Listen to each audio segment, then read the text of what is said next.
my channel. So I'm doing another bridal look, and this time I've created a really soft kind of glam makeup look. The other look I did, if you haven't seen it, I will link it for you now, but it was more like glam, whereas this is still glam but really nice and soft and subtle. It's glowy skin and it just screams dreamy bride to me. I think if I was getting married, this is probably how I'd want my face makeup and my eyes to look. It's just so soft and subtle, but yet there, and yeah, it's just a beautiful makeup look and I absolutely love it. So I hope you do too. By the way guys, I'm going to leave all details of who did my nails down below, as well as details of where this beautiful jewellery is from also. But without further ado, if you want to know how I got this makeup look right here, then please keep on watching.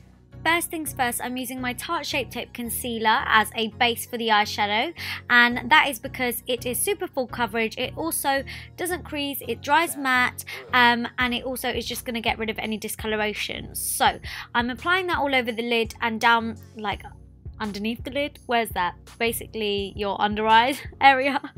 And yeah, that's because I want to complete all of the eye makeup in one go first. I'm really liking doing it that way. So yeah, I'm just blending this in, and then it gives me a nice clean base to work with, and then I'm just setting that concealer over the top with my powder just to make sure that the eyeshadows blend over it much smoother and they don't stick to the concealer. Then I'm using my Master palette by Mercier. You don't have to use it, but I really like this palette for a bridal look. You can use similar tones.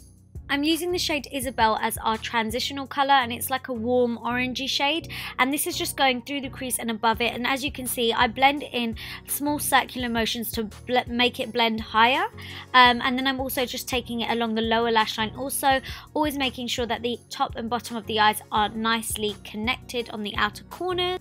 I'm then taking the shade Violetta, which is a really nice warm brown tone, and I'm working this on the outer corner of my eye, and you can see I'm just taking it in small like motions first to like pack it on and build it up before I get the intensity that I want, and then I just blend it out, and of course not forgetting to take it along the lower lash line and making sure it's all like seamless, joined up, and it's mostly on the outer corner and through the crease.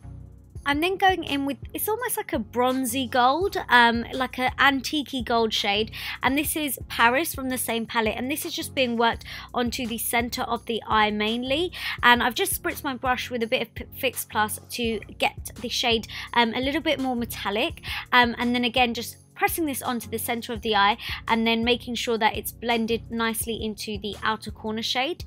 And then I'm going in with a lighter gold, and this is Fifth Ave from the same palette, and I'm taking this on the inner third of the eye. So just imagine the eye is cut up into 3 sections, and so we've got the darker shade on the outer corner, slightly lighter, and a different shade in the center, and then we're going really nice and light on the inner corner, and then we're just making sure that they're all blended well together. So I'm going between each brush to make sure that there's no harsh lines in between each shade, and they all just look seamless. Then I'm going into the Modern Renaissance palette from Anastasia Beverly Hills, and I'm taking Antique Bronze, and I'm just working that over the top of that dark brown shade on the outer corner, because I just really liked the idea of it being a little bit more metallic just over the lid, but I'm not taking that shade through the crease. Then I've got my Inglot gel liner in the shade 77, which is black, and I am just winging out my liner. I like to do my wing liner in sections. I just find it a lot easier for me, and you get a bit more control by doing it that way. Then I'm taking a black eyeshadow. This is just Carbon by MAC. You can use any black shadow that you want, and I'm just running this along the edges of the black eyeliner, and we just want to create a really nice soft and smoky liner. Then I'm going in with one of the eyeshadow brushes, and I'm kind of like, whatever excess eyeshadow is on the brush, I'm taking that over the edge of the liner and then going back in with black eyeshadow just to get the darkness back in from the black eyeliner, if that makes sense. But we want that liner to just look really soft and smoky. And then I'm going in with the shade Primavera from the Modern Renaissance palette, just to bring a bit of like light back into it. And I'm just taking this again only on the inner third of the eye, so where we put that light gold shade. Then for mascara, I've got my Too Faced Better Than Sex mascara, and oh my god, this mascara is amazing. It does come in a waterproof version, so for your wedding day that probably might be best. But yeah, I'm just applying this on top and bottom lashes. Then for the inner waterline of the eye, I'm using this Pixi liner, and it's like a really nice light metallic, it's almost like a whitey gold shade, and this is just going to brighten up the eyes and open them up slightly. So I'm just applying that on the inner waterline, and then I'm applying these lashes by So Lash on Instagram, and they're in the style Faith. And then for the skin, I'm priming my face with primer water by Smashbox and spritzing that all over.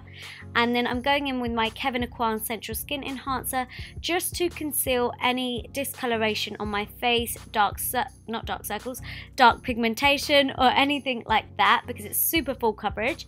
And then for foundation, I'm mixing my NARS Sheer Glow foundation with the Makeup Forever Ultra HD, and these two together was such a dreamy combination. So I like buffed it in and then I stippled just to ensure that I have the most coverage out of the foundation, but it still looks nice and flawless and seamless. And then for concealer, I'm using the Tarte Shape Tape again. So it's multi-use, multi-purpose concealer. And I'm just applying this under the eyes to conceal dark circles. I'm also going to highlight with this because it is a couple shades lighter. So just down the bridge of the nose, top of the forehead, Cupid's bow and chin, all of the usual areas really.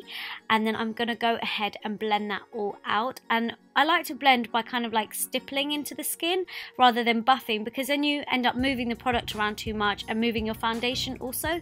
So stippling is kind of the best motion. Oh my god, this is where I start beating my face. Maybe go a little bit more light-handed than me, guys, but yeah, I just like to press. And then where it gets close to the eyes, you don't want to take it into that eyeshadow, so I'm using a smaller brush to buff and blend it out, and then going back in with an eyeshadow brush that had like our transitional shade along the lower lash line to make sure that the eyeshadow still looks nice and smoky on the bottom lash line. And then going back in with Primavera again, and I'm just taking that on the inner corners of the eyes a little bit more just to open them up and brighten them up. Then I'm using the shade Fiji from the Huda Beauty 3D highlighting palette. So before I apply any powders, I'm going to go ahead and cream highlight, and that's why I'm doing that. So I'm just taking that along the top of my cheekbones. And then now I can go ahead and do all of the powdering for my skin. So I'm using the Laura Mercier powder once again, and this is just to set under the eyes to ensure we don't get any kind of creasing throughout the day or anything like that. But I'm also going to apply this in my T-zone, so anywhere where I've already highlighted with the concealer, and this is to ensure that we don't get oily throughout the day and our makeup stays for as long as possible. And then I'm just dusting that off straight away because I don't like the powder sitting on my skin for too long. And then for bronzer, I'm using MAC Mineralized Skin Finish in the shade Dark Deepest, and I'm just applying this into my cheekbones. I'm also, here I'm still doing it, and I'm just building it up until I get like the warmth and intensity that I want.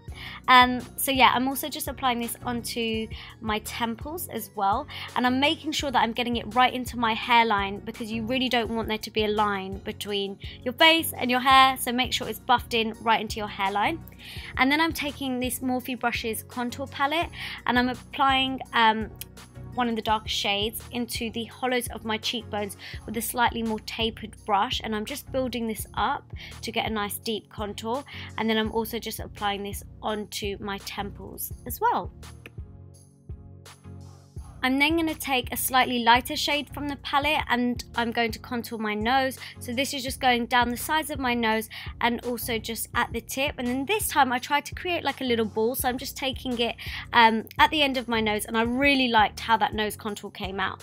So yeah, then I can go ahead and powder highlight, and I'm using Seychelles from Huda Beauty, and oh my god, it's just so amazing, like a 3D highlighter palette. But yeah, like cream and powder highlighting, honestly, yeah, it's amazing. So I'm just applying that, and then I'm going in with a fan brush to give the edges of the highlighter a softer edge, if that makes sense, but it still doesn't take the intensity away. And then I'm also just going to highlight my nose, and I'm going to like highlight the tip of it to create, like, to enhance that little tip and ball. And then I'm going to apply highlighter basically everywhere. You want to glow, so just apply it to everywhere where we already cream highlighted or like with the concealer.